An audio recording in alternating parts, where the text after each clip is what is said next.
Do. You started live? We're live. Welcome back. Welcome back. Welcome back. We're live. Shout out to Mace. Shout out to Mace real quick. Shouts out to shouts you out. Hope Mace doing well. Hope Mace living well. You said it was live. I don't know. Okay, if it okay. Well, I would assume if I'm gonna go with you. If you think it live, then it's live. Okay, I just got the notification. Okay, so it's live. Go ahead and share this live. Why don't you go ahead and share this live? Today is Tuesday, March 6th. We are reading Rise of the Warrior Cop, The Militarization of America's Police Forces by Radley Belko. What are we on? We're on chapter 7. We're on chapter 7 in 1990s. It's all about the number. It's all about the numbers. Okay. We're on page 189. 100 and some change. 100 and some change pages left. I'll get started. Go ahead and share this live. Let me hold on, make sure it sounds good. Gotta keep the phone open, just make sure it sounds good. Leave a 1 in the comments if the sound good. Leave a 1. I hope that's not infringement. Okay. Okay, we're gonna go ahead. If the sound not good. Okay. As noted previously, after implementing many of the community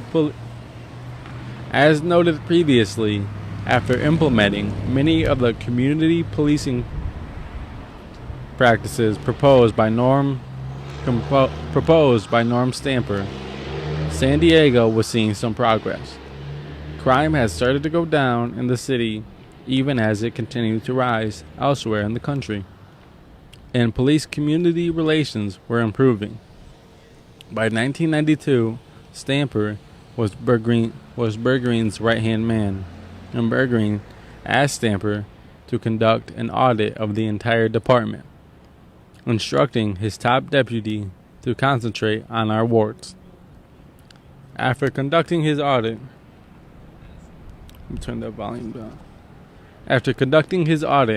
Stamper made a number of proposals, but one of them was particularly interesting.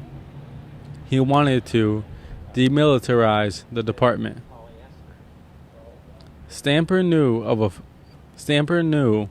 a few smaller police departments that had tried demilitarizing to various degrees, with mixed results. Back in 1970, the town of Lakewood, Colorado, built a new department from the ground up. Police Chief Pierce Brooks wanted a department that looked more like it was part of the community than an outside force charged with keeping the community in line. So the cops wore slacks and blazers instead of military-like uniforms. Instead of using army ranks like sergeant or lieutenant, they took titles like field advisor. Rank-and-file cops were called agents. The Lakewood experiment was short-lived. By 1973, they were back to using traditional titles and the conventional police blues. Similar efforts in Menlo Park and Beverly Hills, California, hadn't gone quite as far, but had been somewhat more successful. Stamper's proposal was relatively mild by comparison, as he writes in his book, Breaking Rank. And this is an excerpt from that book. I knew there'd be a shit rain of opposition. Military titles are a cultural icon in civilian policing, as much a part of cop culture as mustaches, sidearms, and donuts. But win or lose, I thought it was important to air the rationale behind the demilitarization. I hope to encourage a department-wide dialogue on the principles of a more democratic, less militaristic police force. And since language structures reality, I was convinced that our military nomenclature stood between us and the community. Samper's idea was to change the titles of sergeant, lieutenant, and captain to titles less evocative of the military. He suggests looking to federal law enforcement, the FBI, for instance. The FBI, for instance, had agents, special agents, and supervisors.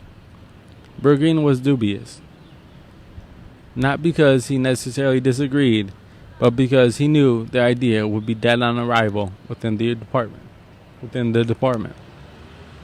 He gave Stamper 2 months to try it out. Bergreen was right. The department erupted in protest. Letters to the editor of the department's internal newsletter howled with derision. The San Diego Union Tribune got wind of the idea and spat on it in an editorial. Stamper had a few supporters, but only a few. One of them, oddly enough, was former Reagan Attorney General Ed Meese.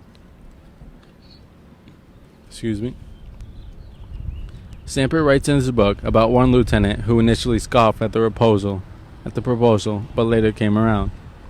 The more I thought about it, the more I realized we're not the military. We're cops. We're community cops. We ought to have titles that make sense to the community. What does lieutenant or sergeant mean to the average citizen? A related question, what effect do such titles have? And then a related question, what effect do such titles have on the average cop? Still, as Stamper writes, of the department's 2,800 employees, the lieutenant's change of heart brought the number of converts up to approximately 11. Stamper's proposal didn't involve demilitarizing police tactics. How you doing? He wasn't suggesting that they disband the SWAT teams or get rid of their guns, or even switch to slacks and blazers. All he was proposing was that they ditch the military titles and jargon, and there was no way it was ever going to happen. This is a great little example of how reform doesn't work. Even the smallest little bit was met with extreme opposition. Okay, we're going to keep going. But Stamper wasn't the only high-ranking law enforcement official growing concerned about militarization in the 1990s. In the 1993 article for the FBI's Law Enforcement Bulletin, Lieutenant Tom Gaber of Culver City, California Police Department argued that SWAT teams were becoming too ubiquitous and being used in ways that were inappropriate for police work. Gaber wrote that the massive rise in deployment of SWAT teams across the country was more about justifying the cost of maintaining the units than about maintaining public safety. Even as early as 1993, Gaber had already noticed that in many organizations, patrol leaders feel pressured to call for SWAT assistance on borderline cases, even though field supervisors believed that patrol personnel could resolve the incident. In Wisconsin, Marquette County Sheriff Rick Fulmer actually disbanded his department SWAT team in 1996. Quite frankly, hey, how you doing? Quite frankly, they got excited about dressing up in black and doing that kind of thing. Fulmer told the Madison Capital Times, I said, "This is ridiculous. All we're going to end up doing is getting people hurt." In New Haven, Connecticut, Police Chief Nick Pastor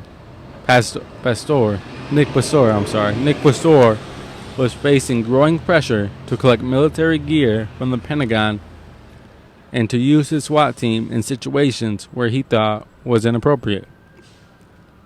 Pastor told the New York Times that outfitting cops in battle garb feels a mindset that you're not a police officer serving a community. You're a soldier at war.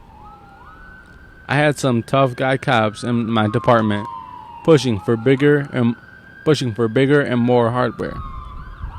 They used to say, "It's a war out there." They like SWAT because it's an adventure. Pastor also worried about the martial rhetoric. Pastor also worried about the martial rhetoric.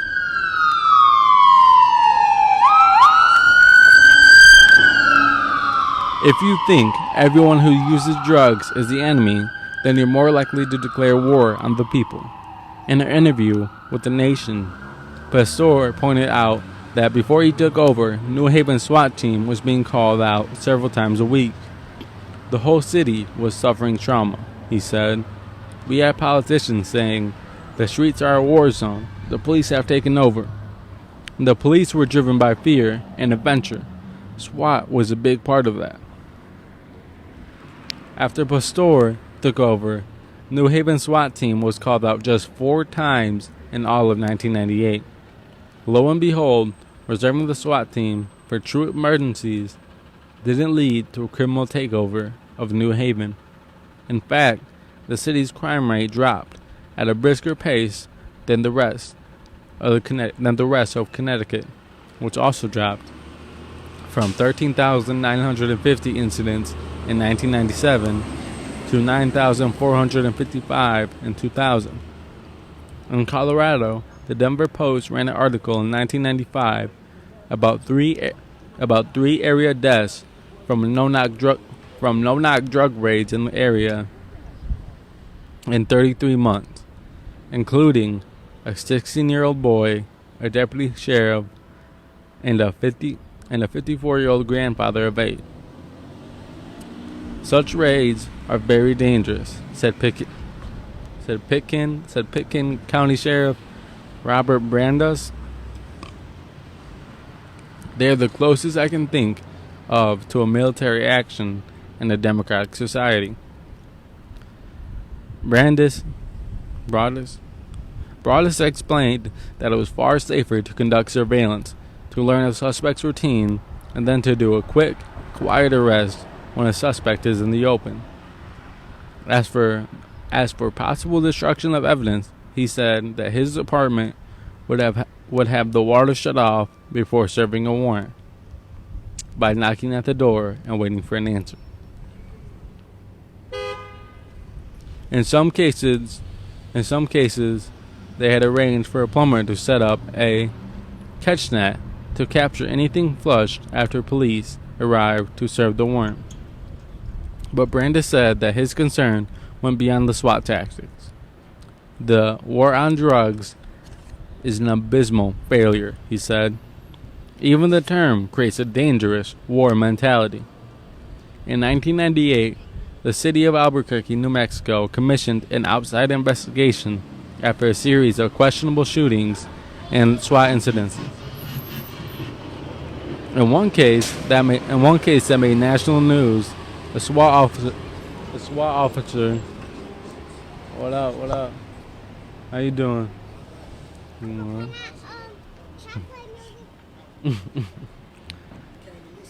Came to listen. Are there some chairs? You want to pull up some chairs or something?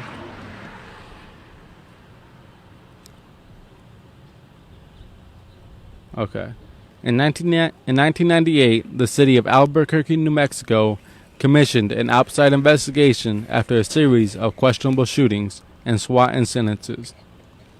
In one case that made national news, a SWAT officer said to his colleagues, "Let's go get the bad guy," just before the team went to confront 33-year-old Larry Walker. The bad guy wasn't a terrorist, a killer, or even a drug dealer, but a depressed man whose family called the police because they feared he might be contemplating suicide.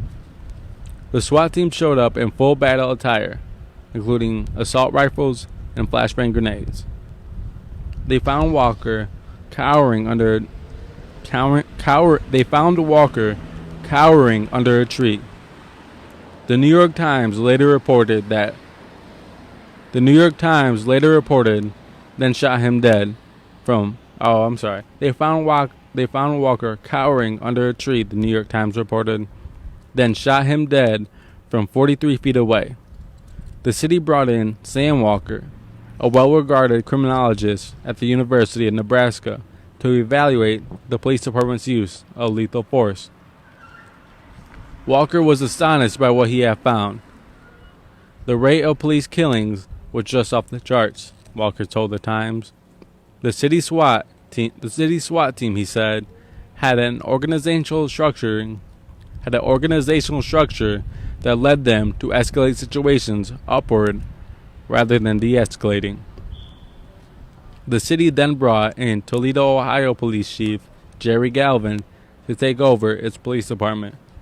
Galvin immediately disbanded the SWAT team, toned down the militarisms, and implemented community policing policies. He told the Times, if cops have a mindset that the goal is to take out a citizen,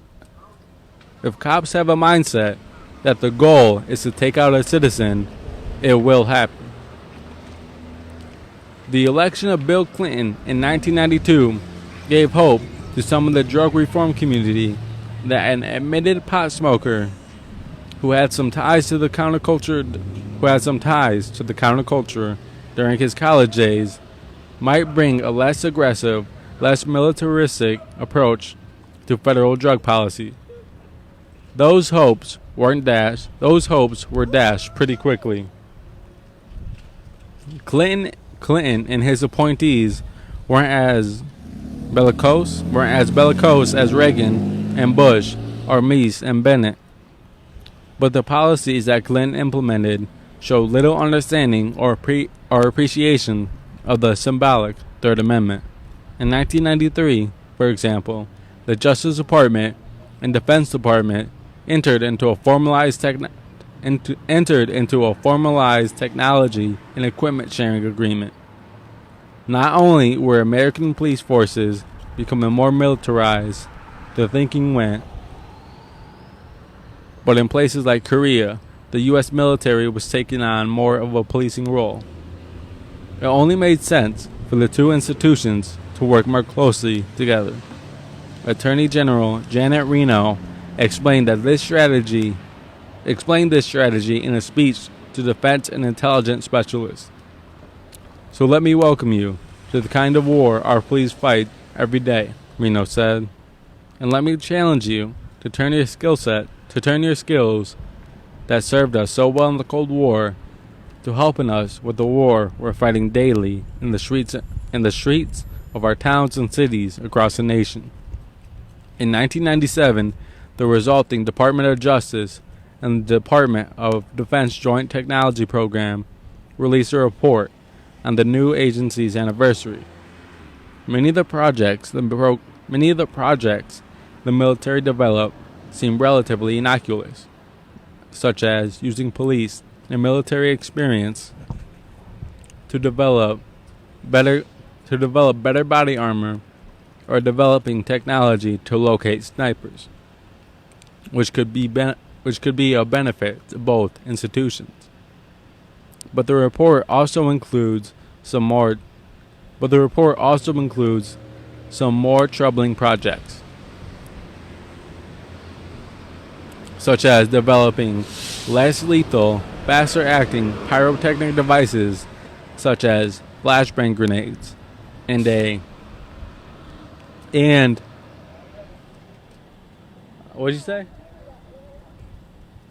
I don't know. You're talking about the fruit snacks? You want some fruit snacks? You can go ahead and grab some fruit snacks. Let's see. No, you're good. And a gas-launched, wireless, electronic stun projectile with a self-contained power supply that adheres to clothing and imparts a strong electric shock. The report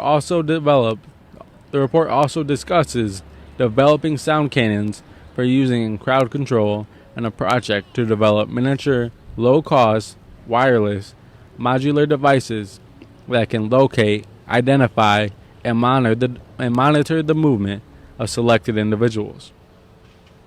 Most concerning, however, is the language in which the report describes the relationship between the police and the military.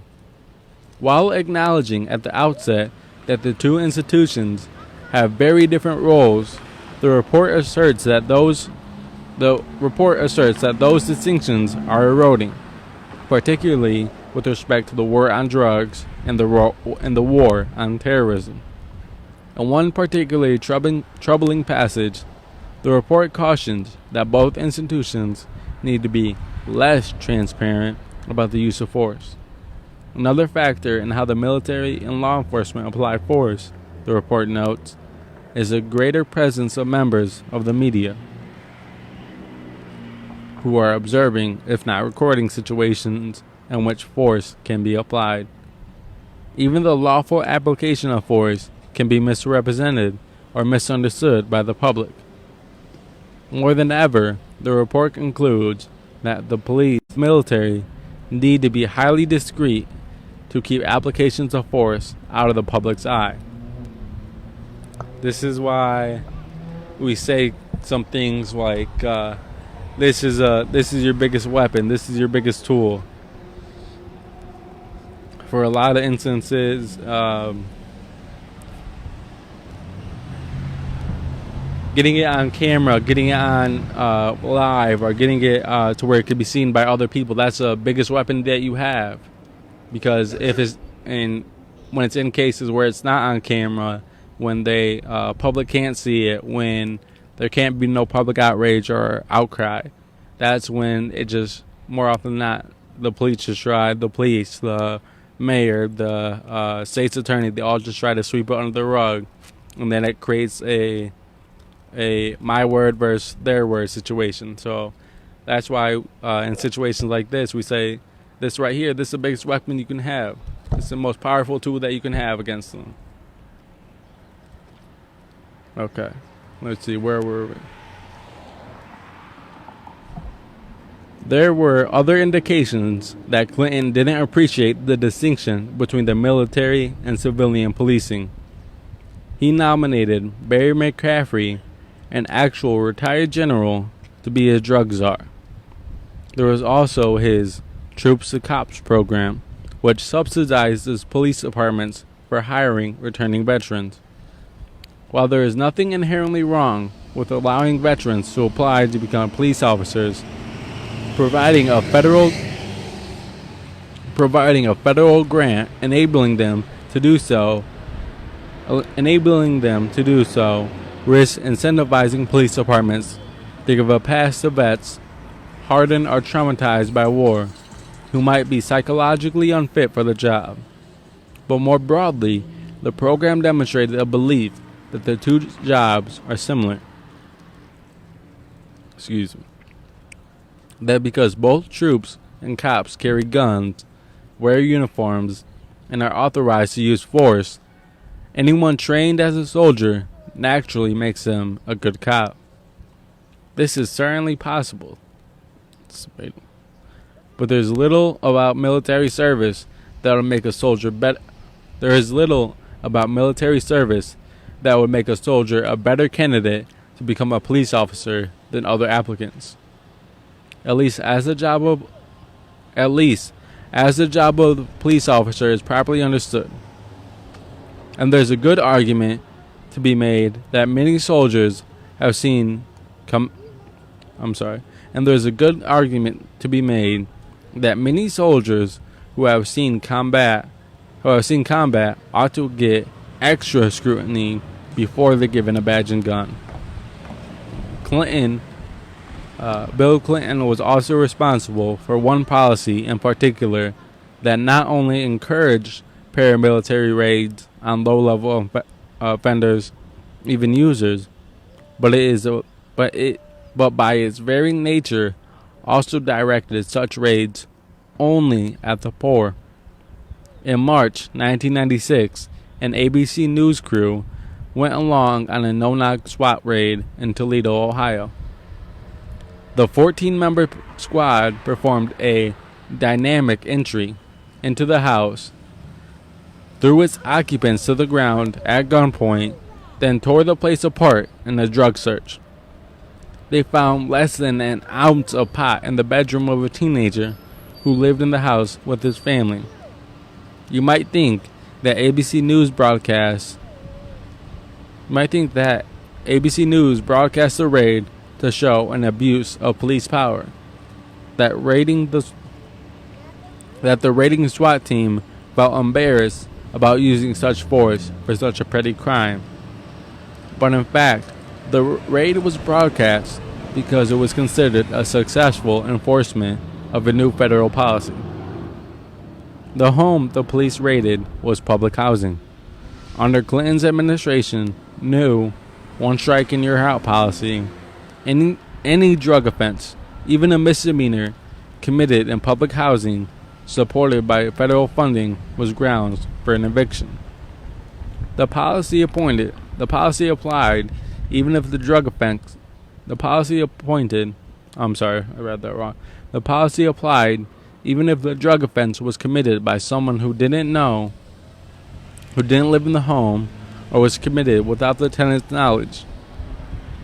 It was a popular idea. After all, why should taxpayers subsidize the drug habits of people on public assistance?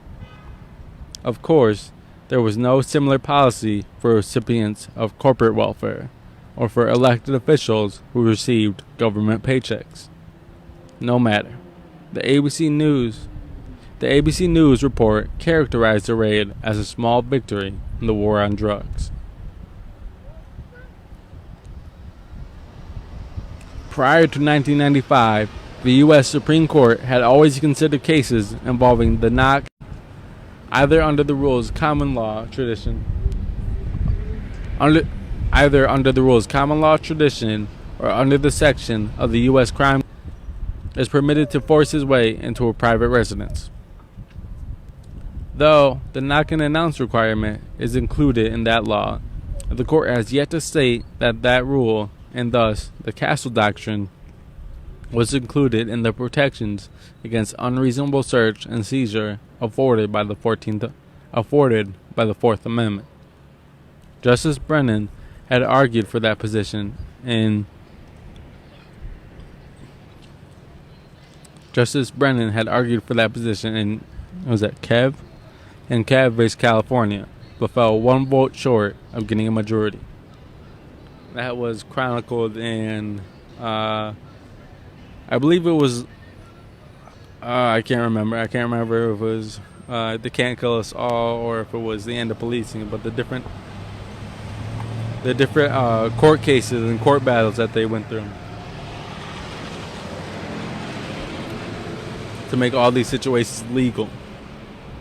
Okay, we're going to keep going. In the 1995 case, Wilson versus Arkansas, the court unanimously ruled that the rule is part of the tapestry of the Fourth Amendment. Justice Clarence Thomas relayed the long common law history of the rule, as well as the events prior to the American Revolution that gave rise to the Fourth Amendment. But Thomas also notes the common law exception to the rule, exceptions that, as Brennan pointed out in Kev,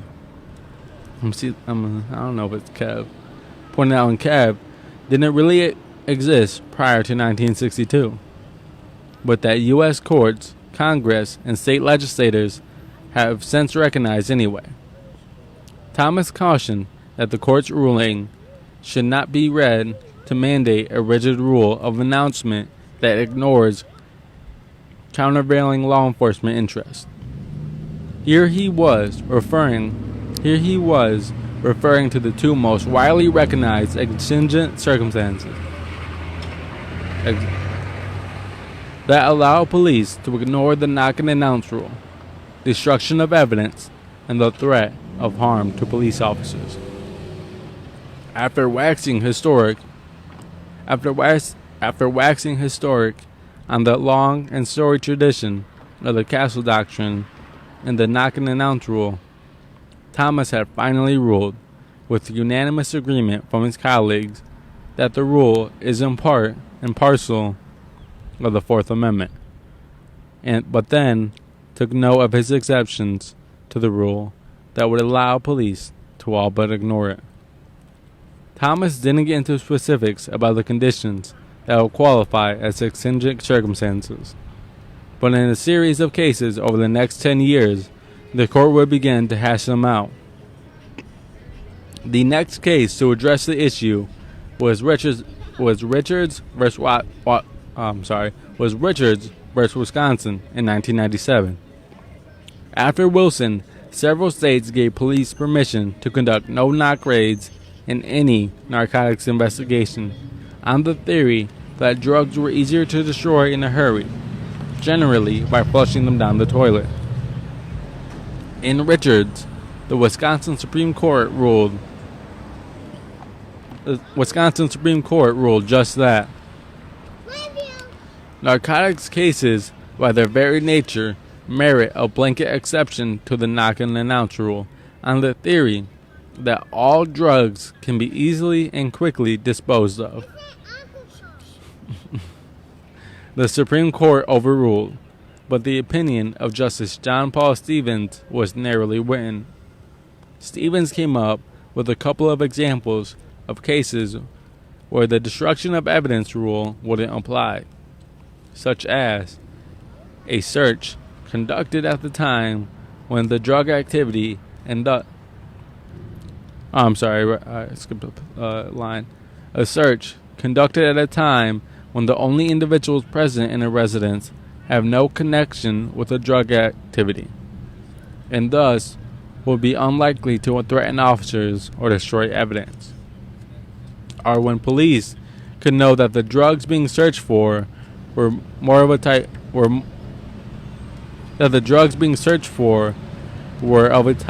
in a location that made them impossible to destroy quickly. The first scenario seems unlikely. Police usually say that they need to serve warrants when the suspect is home in order to tie them to drugs. It also makes it easier to make an arrest. Ironically, the second scenario gives more protection to major drug dealers and to small-time dealers, or people who possess drugs for personal use. Cases involving drugs of a type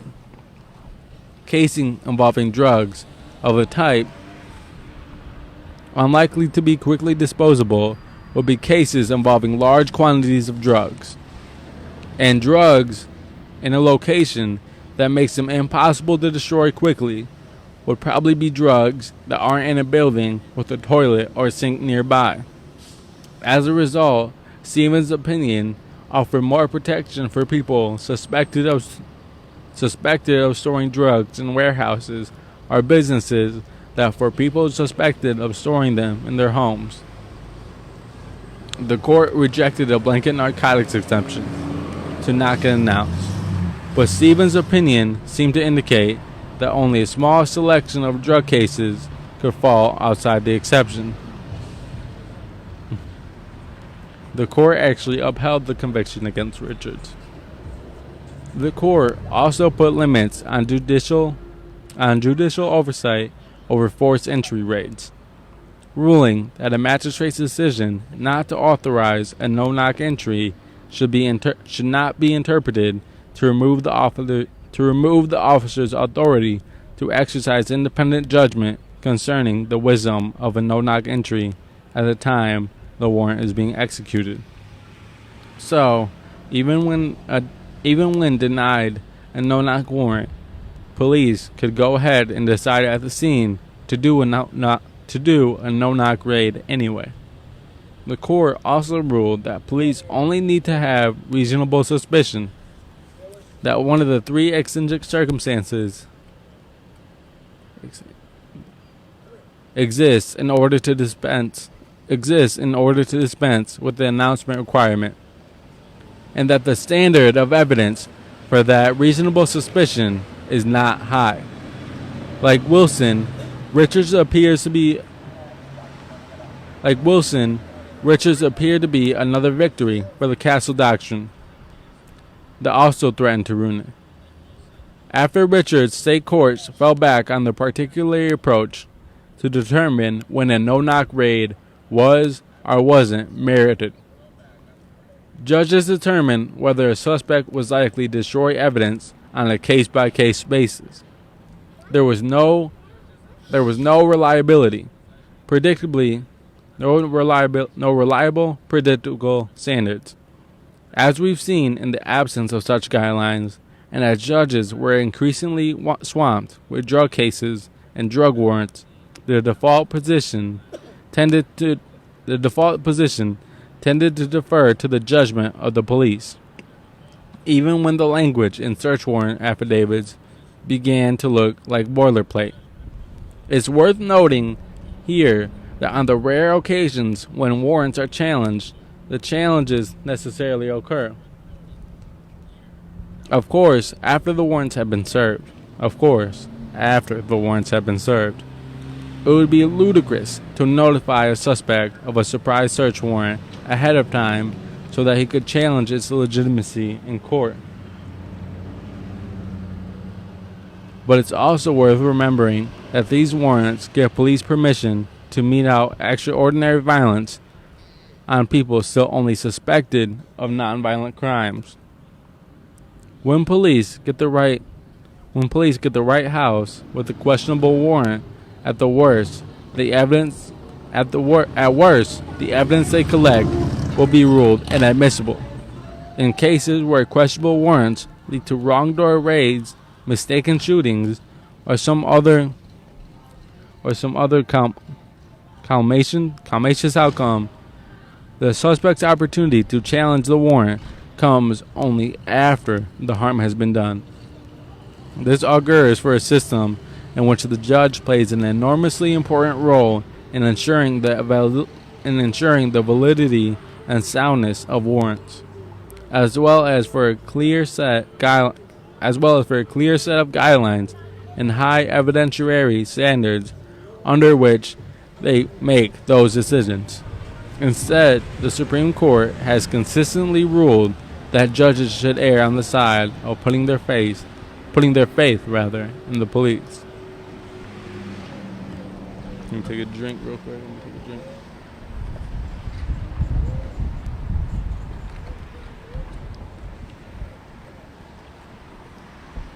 In the 1999 case, United States versus Ramirez, the court did what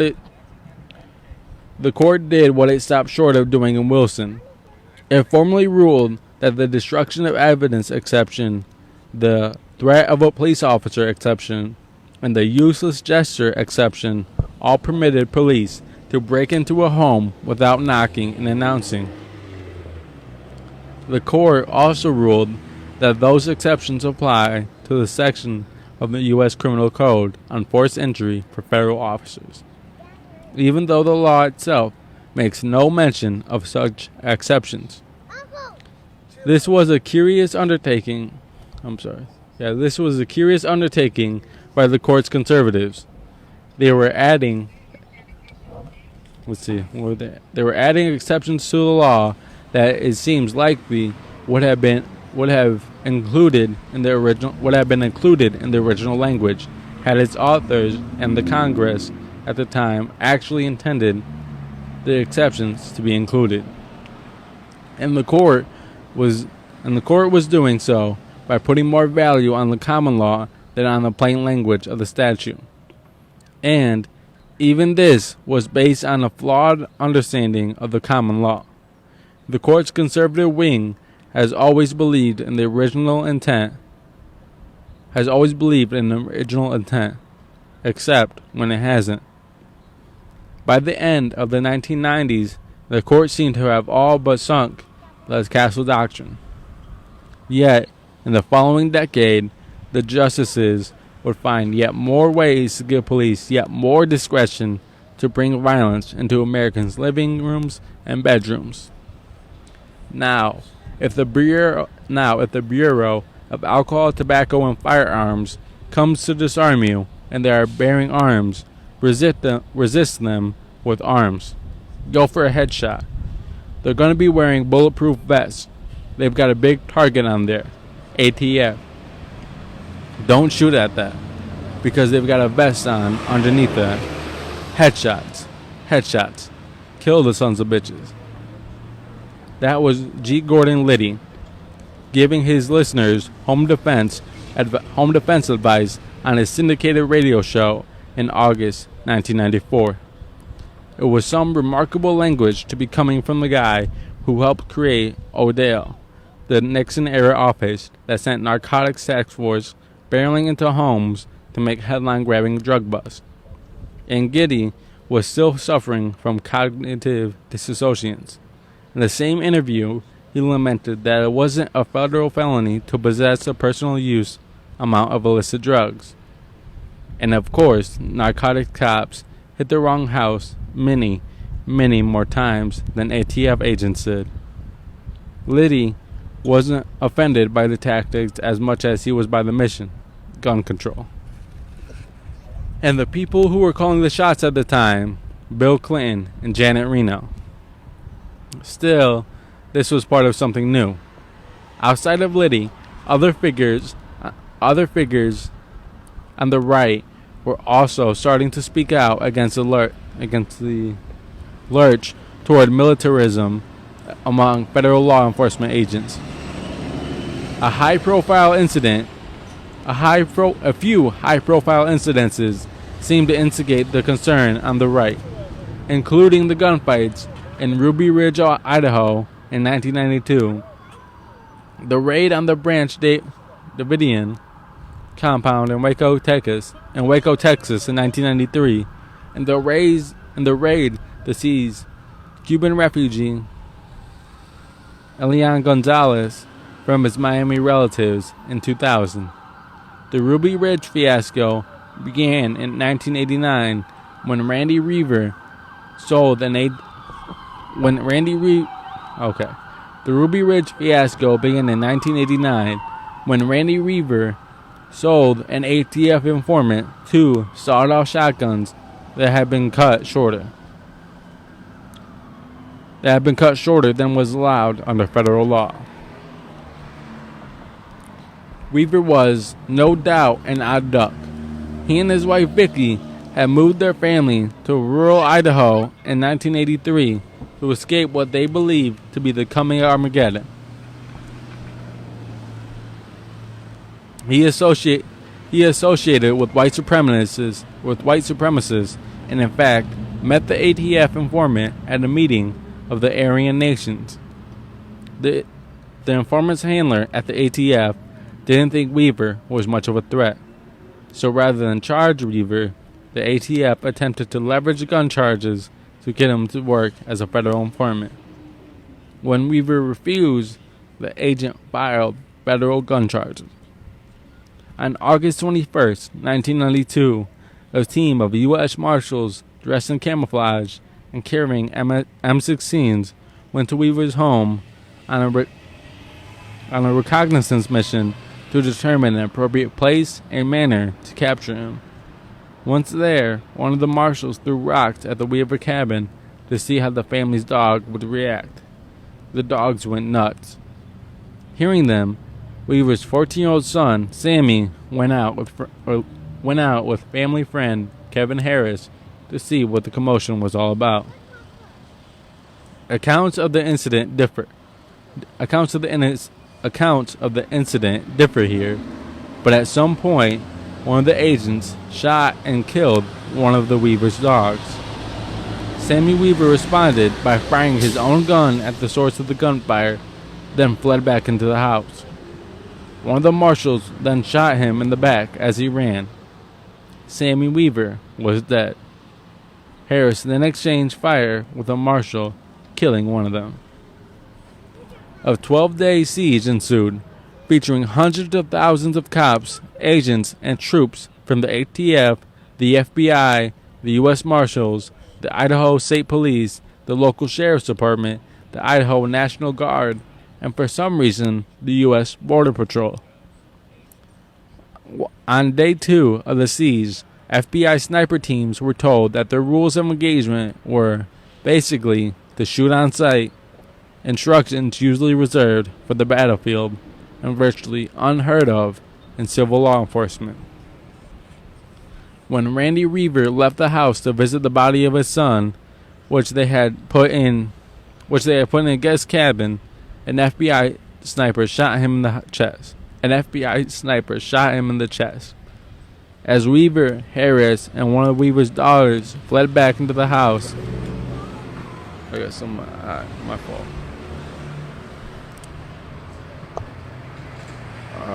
Okay. As Weaver, Harris, and one of Weaver's daughters fled back into the house, the agent fired again at the front door. The bullet went through the door, then through Vicky Weaver's head, killing her instantly. She was holding her 10-month-old daughter at the time. The baby fell to the floor. Weaver and Harris were eventually tried in federal court for murder and attempted murder. For murder and attempted murder and other felonies. They were acquitted on all of the serious charges. The federal government eventually settled with the Weaver family for over $3 million, and with Weaver for $380,000. Sorry, the sun's just in my eyes. The raid in Waco this next year involved many of the same agencies. Indeed, many of the same agents. The ATF was investigating the Branch Davidians and their leader, David Koresh, for weapon violations. Koresh went jogging every day and could conceivably be picked up peacefully. Instead, the agency drew up plans for a heavily armed raid on the Branch Davidian compound, even knowing... sorry, my fault.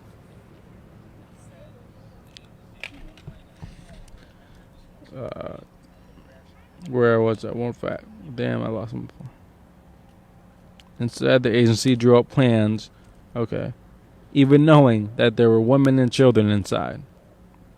In fact, ATF officials learned ahead of time from an agent who had infiltrated the compound that Koresh and his followers knew the raid was coming. Their plan depended on the element of surprise. They went through with it anyway. The raid began on February 28, 1983, as cattle trailers of federal agents pulled up to the compound. The raid planners hadn't bothered to instruct any individual agents, announce their presence or purpose, nor had they made any plans for even the possibility of serving their warrants peacefully. The initial confrontation ended with 2 hours of gunfire, 4 dead federal agents, and 6 dead Branch Davidians, but no resolution. Both sides claimed the other started shooting first. The subsequent siege went on for 6 weeks. Finally, on April 19th, Attorney General Janet Reno gave orders to flush the Branch Davidians out of the compound. Federal agents used tanks to smash holes in the building, into which they then injected tear gas canisters. They next used grenade launchers to shoot 350 fair rounds of gas through the windows and buildings. A fire broke out, which eventually consumed the building and nearly everyone inside it. In all, 76 Davidians died, including 26 children. Waco and Ruby Ridge made militarization a political issue. Perhaps counterintuitively, the laws the agents were enforcing, federal gun control laws, put conservatives in the unprecedented role of criticizing federal cops for overkill, and liberals in the position of defending the aggressive tactics.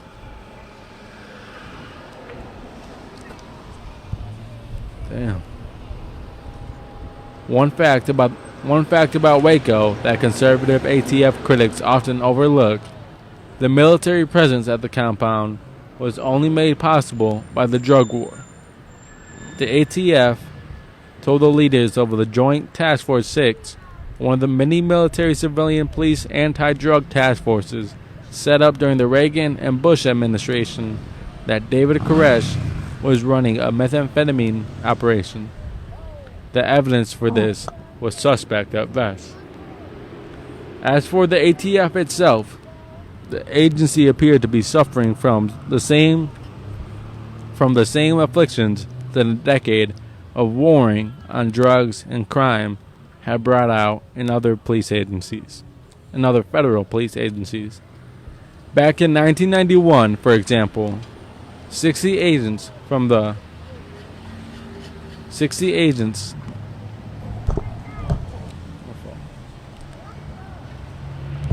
back in 1991, for example, 60 agents from the ATF, the DEA, and the U.S. Forest Service, and the National Guard, the latter wearing face paint and camouflage, raided 3 homes in New Mexico based on an unsubstantiated tip from a confidential informant that they would find drugs and weapons. The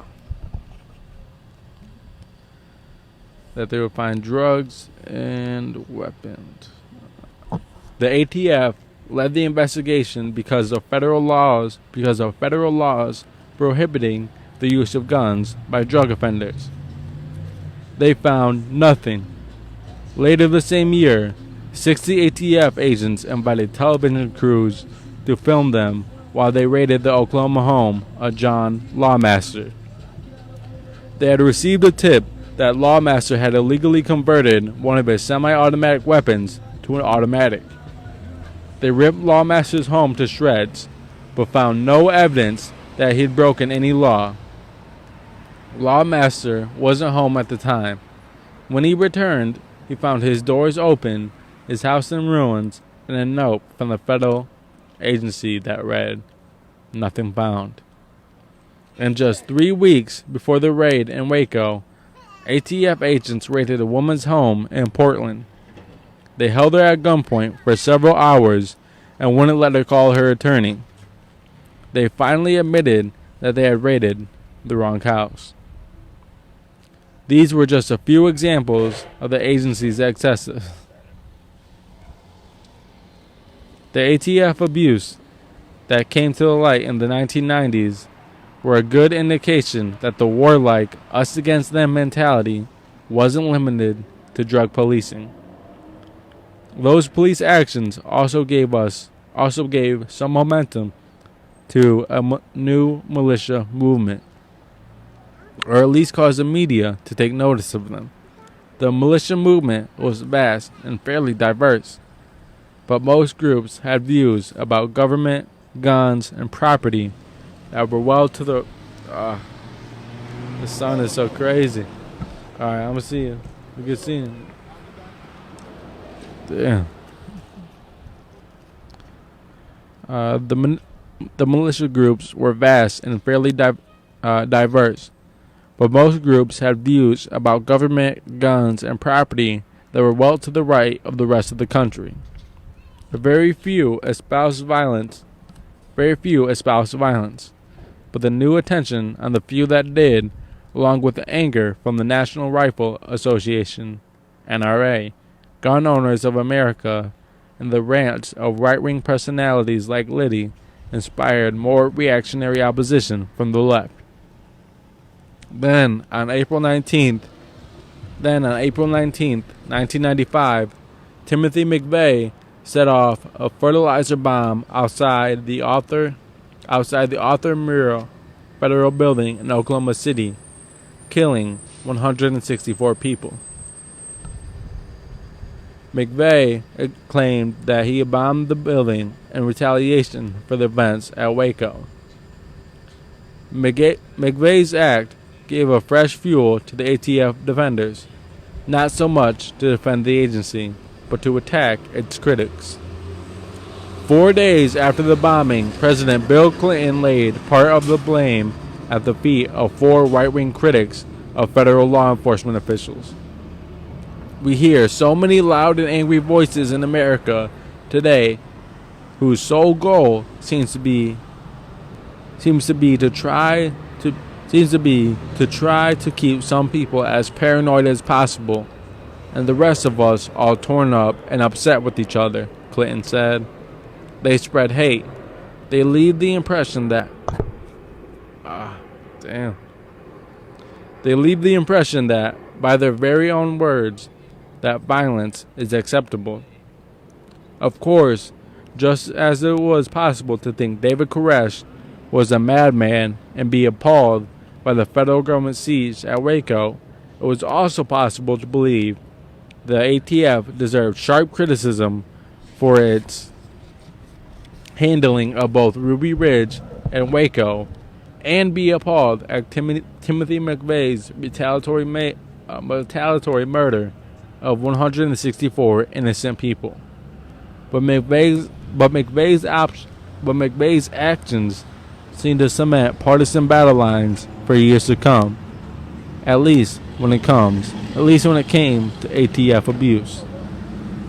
The final event to nudge the right to question the militarization of police, at least at the federal level, was a raid to arrest 5-year-old Cuban refugee Elian Gonzalez from the home of his relatives in Miami. In November 1990, Gonzalez had fled to Florida on a boat with his mother and her boyfriend. His mother drowned when the boat sank, but Gonzalez was picked up by a Florida fisherman, who then handed him over to Immigration and Naturalization Services, INS, officials, who initially placed him with the Miami relatives. When word of his rescue made it back to Cuba, Gonzalez's father said that his mother had taken the boy without his permission, and he immediately began agitating for his son's return. Illegal. What? No, you're good. Thank you, man. Appreciate you. All right. Thank you. Appreciate you, man. We're gonna be doing this every day. Every day we're gonna be doing this. Yeah. All right. Good seeing you, man. Good seeing you. When word of the a legal battle ensued, culminating with a decision by the 11th Circuit Court of Appeals on April 19th that Gonzalez was to be returned to Cuba. When informed of the decision by a Justice Department official, Elian's cousin, Marcellus Gonzalez, allegedly responded, "You think that we just have cameras in the house? If people try to come in, they could be hurt." The Justice Department cited that statement and other threats from the family's supporters as a reason for its decision to send a 130-member INS team to take custody of the boy, headed by a heavily armed 8-member INS SWAT team. The resulting raid produced an iconic Pulitzer Prize-winning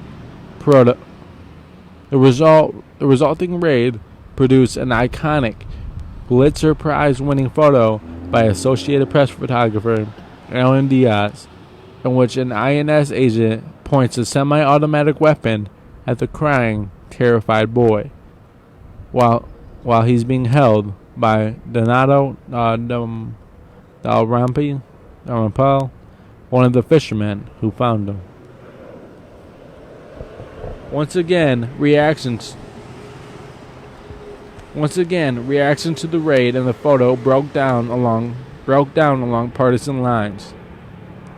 Conservatives lined up with the Miami relatives who were part of the city's large community of generally conservative, anti-Castro, anti-communist Cuban immigrants.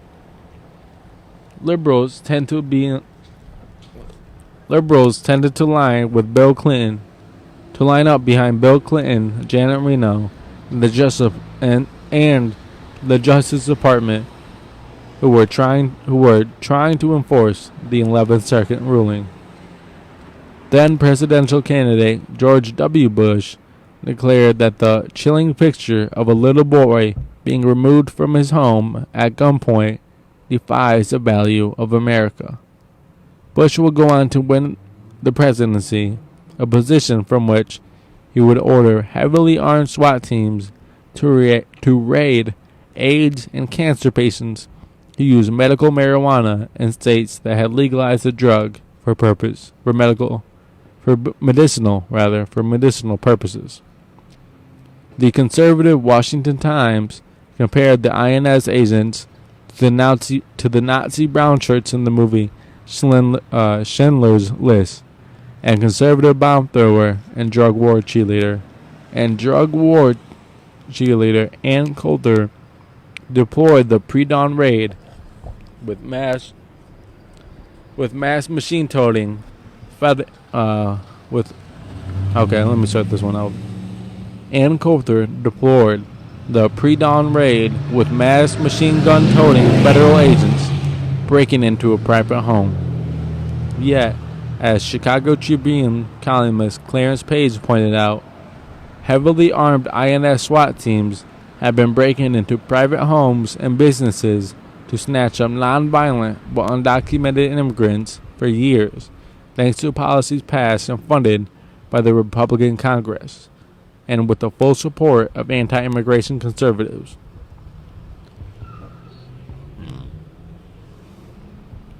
Meanwhile, on the left, former Clinton Solicitor General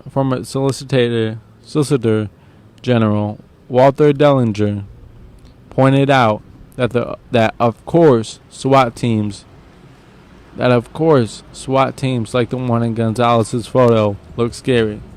That's the whole point. A great show of force can often avoid violence. Dellinger said on ABC's This Week, it allowed the INS agents to get in and out in 3 minutes. Look again at the iconographic picture, and you will see that Mr. Dalrymple is stunned by the officer in the display of his weapon. His jaw goes slack, his arm loosens its grip, and that avoided a physical tug-of-war. So we see these instances that came up earlier in the chapter where I think somebody had left this comment that even a armed police officer is a intimidation tactic. The same type of thing where these are actual SWAT team members that are coming out in force with 130 other people just to take a boy home to Cuba. Pointed a gun at his son. Okay. Where were we?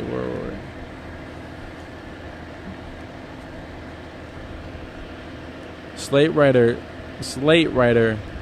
William Salatane explained that the INS agents were heavily armed because Justice Department officials had heard there might be weapons in the house.